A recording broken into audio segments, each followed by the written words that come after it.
Well, hello again to all the boys and girls out there in YouTube land watching. John and Ellie back at you with another beer review.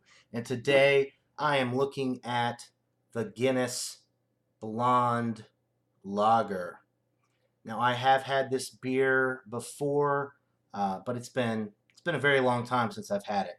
It is 5% alcohol by volume, 21 IBUs.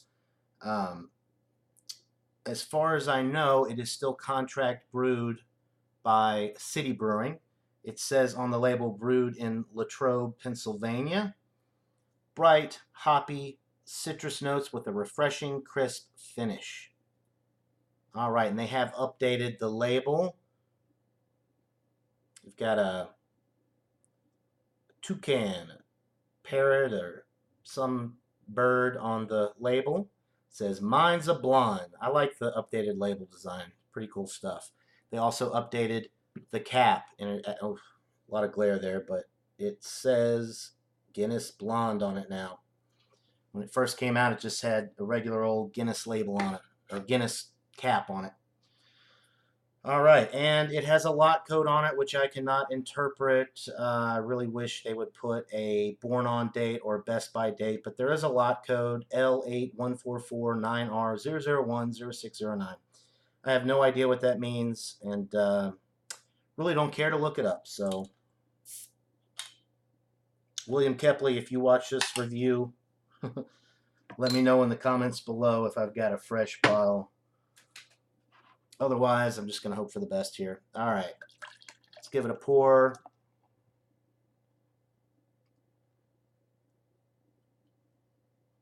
All right, there we go. It's actually a nice, deep golden color. Got some nice streaming bubbles going up the glass there. 1.5 finger, slightly off-white head. Not quite khaki, but not quite white either. It's kind of in between white and khaki. Very good looking beer in the glass at 5% alcohol. This is more of a sessionable beer from Guinness. The Guinness Drought and some of the other products from Guinness are low ABV, so they might be considered more sessionable, although they're so rich with the darkly roasted barley malt and all of that, they're really not too sessionable. This one is more along the lines of a sessionable beer. All right, so it smells pretty good. You're getting some lightly roasted barley malt with this.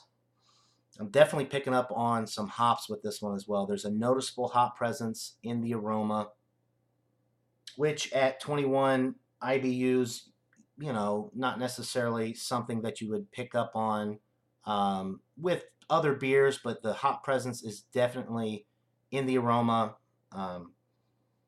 Smells pretty good. Nicely balanced between the malts and the hops in the aroma. Let's go ahead and get into it. Cheers, guys.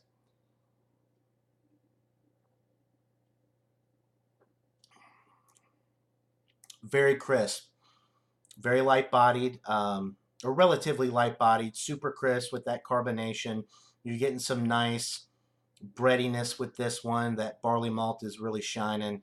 Very light roasted barley malt flavor is what I'm getting with this one.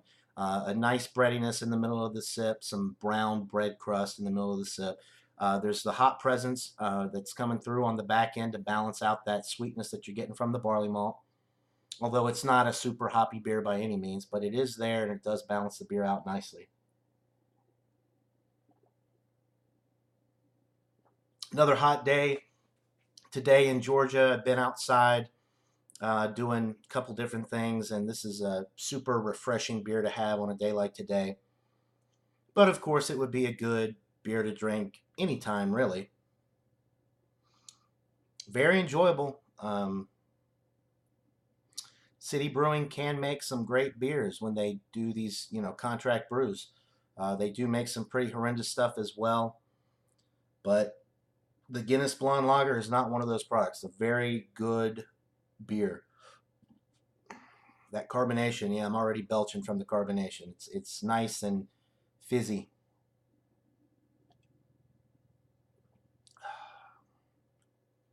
Really, really good, guys.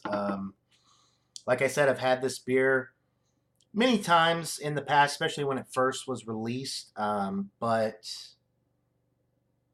I haven't had it in the last year or two. I don't know if I mentioned it earlier, but its original release date was 2014. And it says the Brewers Project on the back of the label here. It says a group of enterprising brewers on a quest to explore new recipes, reinterpret old ones, and collaborate freely to bring exciting beers to life. Well, I would definitely say that this is an exciting beer. It is very crisp, clean, refreshing. The finish is dry. The sessionability, like I said, is really through the roof with this one. If you're looking for something a little bit different with maybe a little bit more character than your standard American adjunct lager, this will be one to go for. Not quite sure what the price point is here in my area. I bought it in a pick your own 6-pack for $9.99. So that's a pretty good deal if you can get it in a variety pack like that, because you get to try a lot of different beers. But Guinness is usually pretty reasonable with their price point, considering that they make a lot of crafty beer. So one more sip, and I'll go ahead and give you guys a rating for this one and close it out. Let's see what we got here on the finish. One more time. One more time. Yeah, that nice that nice crispness that you get on the finish is really enjoyable. It's pretty much a perfect balance between the malts that they use and the hop varieties that are in here. It's not too malty, it's not too hoppy. It's perfectly balanced. It's really enjoyable, light, sessionable. It's excellent. Um, it's getting up there towards a solid A for me, but I don't know. I actually prefer some of the American adjunct lagers to this. Those are my standby beers, and they're going to be cheaper, so I would tend to gravitate towards those types of products. But this one is excellent nonetheless. I'm going to give it a 94 out of 100. An excellent beer from Guinness. Definitely check it out if you haven't already had it. It is a winner, and if you can get it on draft, it's even better. It's probably a 97 out of 100 on draft. So there you go, guys. That'll do it for this beer review. Hope you're all having a great day, and until next time, everybody. Cheers.